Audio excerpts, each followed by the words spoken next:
Hello everyone, this lesson we're going to look at Bible translation history at the end of the 1700s and mostly all through the 1800s. We'll start with Robert Aitken.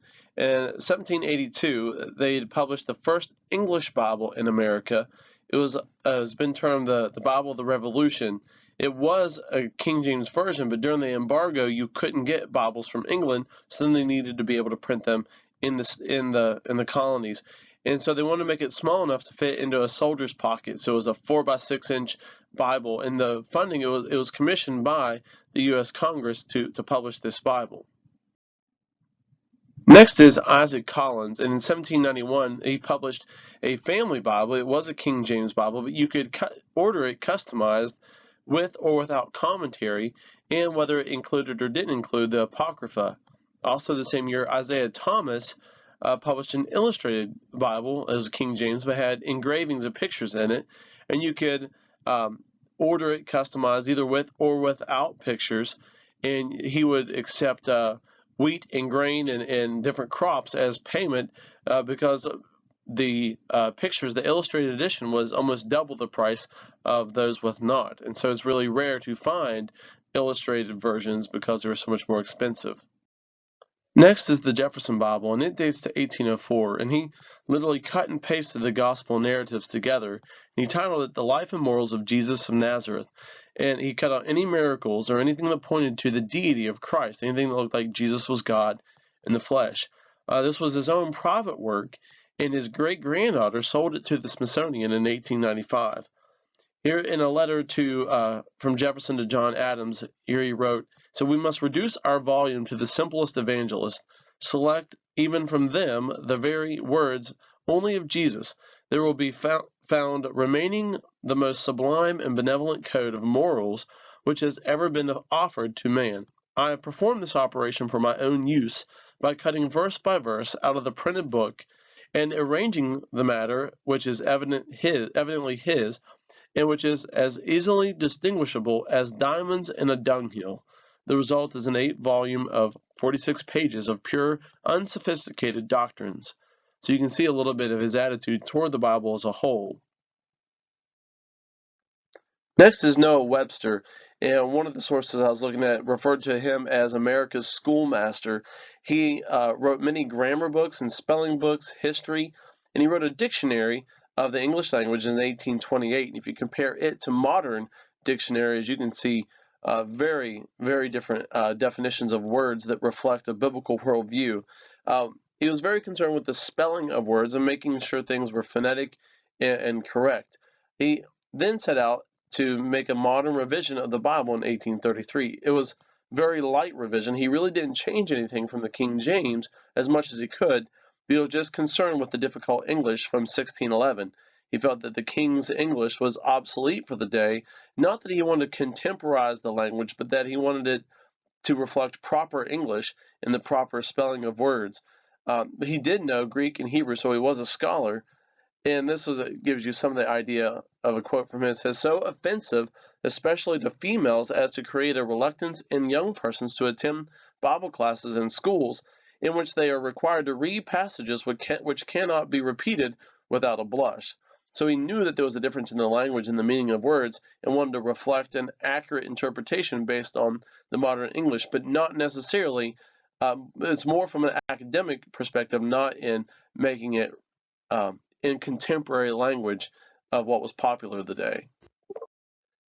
I find this guy's story fascinating. Constantine von Tischendorf lived 1815 to 1874, and he was a German scholar, knew New Testament Greek, and he set off in search of early manuscripts, getting as many manuscripts as he could.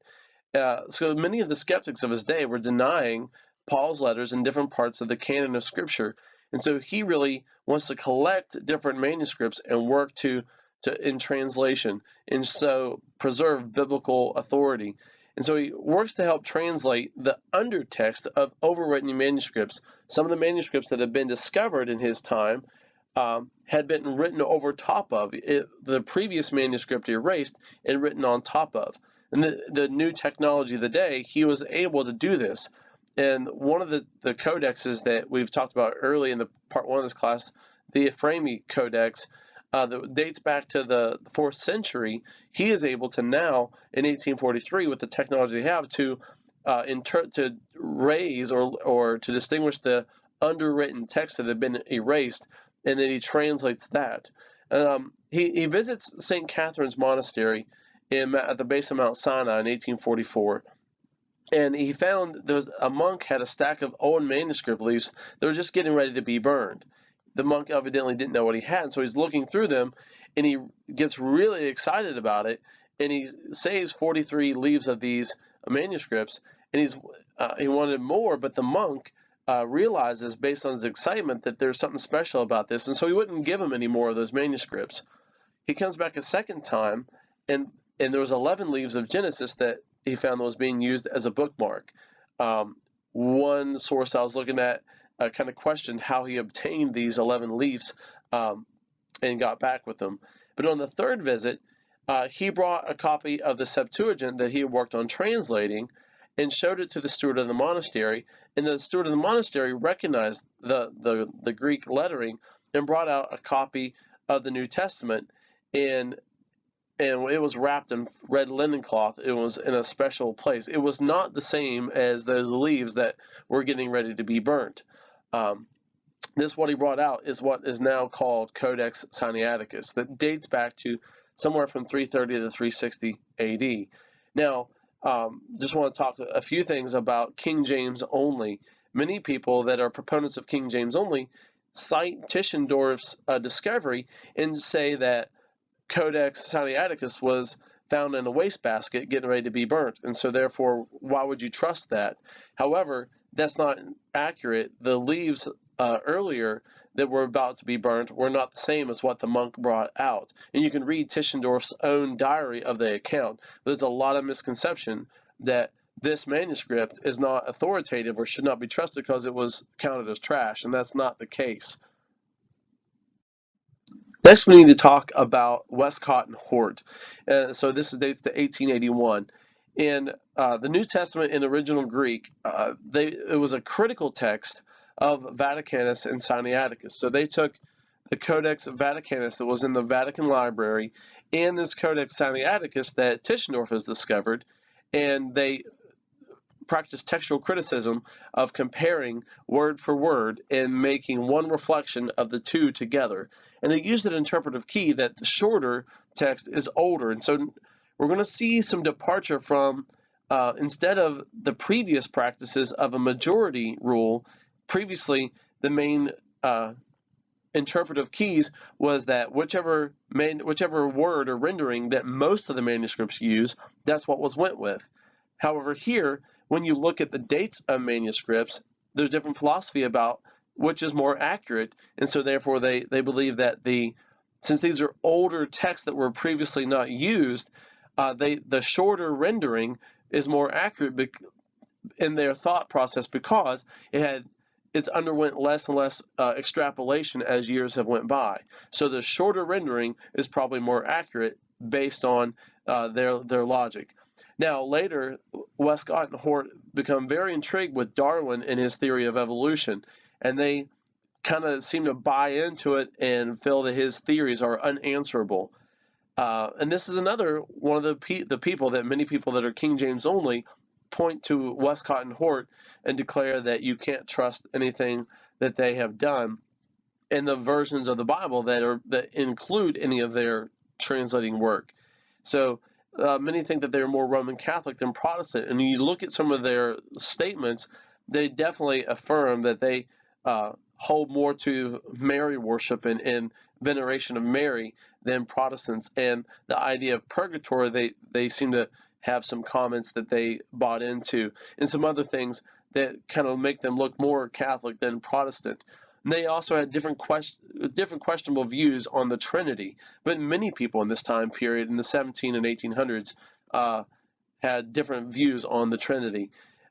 Some claim that they were members of the occult, but some of the writings seem that there was a confusion of B.F. Westcott and W.W. Westcott, that these two guys weren't involved in occult magical practices where these other guys were. So a lot of misinformation about some of these guys, and some of the time periods when people start looking at retrospect back at what has happened in history, and then trying to support which Bible versions are more accurate or which ones should be held to. So even if these guys were just historical people and did education interpretive work, did they have motives that would alter their work on Greek manuscripts that we should not trust? Those are questions that you would have to ask. So now we see the first major official new revision or translation since the King James. In 1881, the English Revised Version, and it was a revision of the King James. And they had started out, they had 65 revisers from various denominations, and that they separated it into two different companies. And they also had included translators from America. So this happened in England. And so the Oxford and Cambridge universities handled the cost as long as they had the copyrights to this finished product. And so what they did, they compared the King James with these new manuscripts that had been discovered. And so they used the critical text of Westcott and Hort, Sinaiticus and Vaticanus, and also another text, the Tregelles, who worked from 1856 to 1872. This was the critical text before the discovery of Sinaiticus. So Tregelles knew Greek, and he was a Hebrew and Greek scholar, much like Tischendorf, and he was a manuscript collector as well, and made a critical text before this discovery of Sinaiticus. So they used that critical text and Westcott and Hort's critical text, which did include Sinaiticus, when they looked at the King James and revised that based on those new manuscripts that the King James translators did not have yet. And where the translation differed from the authorized version of the King James, they made notes in the margins. But so there was some verses that were left out, and so that caused a stir in the shift. Here we see the shift in translating philosophy. So because these older manuscripts didn't have some of these verses, they did not reflect that into the main body of the translation, but they would have put those notes in the margin, arguing that because these older manuscripts didn't have it, that the additions have been added as time went on. And they had a very long list of rules of translation, but some major ones. They had to go over a portion that was going to be revised twice before the final revision was accepted. And if there was a difference between there was a difference between the original King James and the new, then they would have to vote on it. They'd have to have a 2/3 majority vote of the translators before they would accept that new rendering. And afterwards, in 1881, a guy named Edwin Palmer reconstructed a Greek text that reflected the variants. So they took this new English Revised Version and then made a Greek text that reflected what Greek words were used to make this new English translation. Also, this same time period, the same years that this work was done, a guy named Scrivener developed what's called Scrivener's Textus Receptus. And what he did, very similar to Palmer, they actually worked together. He back translated the Greek used in the King James 1611. So he made Scrivener's Textus Receptus, which was a reflection of the Greek words that were used to translate the King James. Now remember, King James mainly used the Theodore Beza's Greek New Testament and Robert Stephanus's New Testament, and they used the Latin Vulgate as well, and Erasmus's Greek New Testament. So some of the Greek words, because they used the Latin Vulgate, there was no reflection. So he used the closest Greek possible whenever the King James translators obviously used the Latin Vulgate in that case. He had to translate it into Greek the best he could at that time. So just to kind of remember some things about the Textus Receptus, I'm not sure I got this in the previous lesson as well, where the name Textus Receptus literally means the received text. And in 1624 to 1678, there was a group of publishers called the Elsevier Brothers, and they did not do editing, they didn't do translating, they just printed it. 7 editions of this Greek New Testament in this time period. And it was in that stream of it was mainly a reflection of the Robert Stephanus's New Testament. And so, in the Greek. And so in the second edition, they put an advertisement that said, what you have here is a text which is now received by all. And so in which we give nothing changed or corrupted, saying that they had not changed anything. And so therefore that came the name, the received text is Textus Receptus. And so this is in a family of what are called the Byzantine manuscripts that mostly they date back to the area of Antioch in Syria, which is part of the Byzantine Empire. And so those stream of manuscripts that were Erasmus and Stephanus and Beza, they are on that same line of manuscripts that are connected to each other historically. Now, although Erasmus and these guys, Beza and Stephanus, they practiced the majority text rendering, which what do the most manuscripts have. And so therefore, although to say that the Textus Receptus is the majority text, that's not necessarily accurate, but the Textus Receptus is that name in general has been retrofitted to all these stream of manuscripts. So it's kind of a misconception that to say the King James was translated from the Textus Receptus. Well, the Textus Receptus has now been referred to in this whole line of manuscripts that are based off the same line of text that use a which manuscripts do the renderings refer the most in.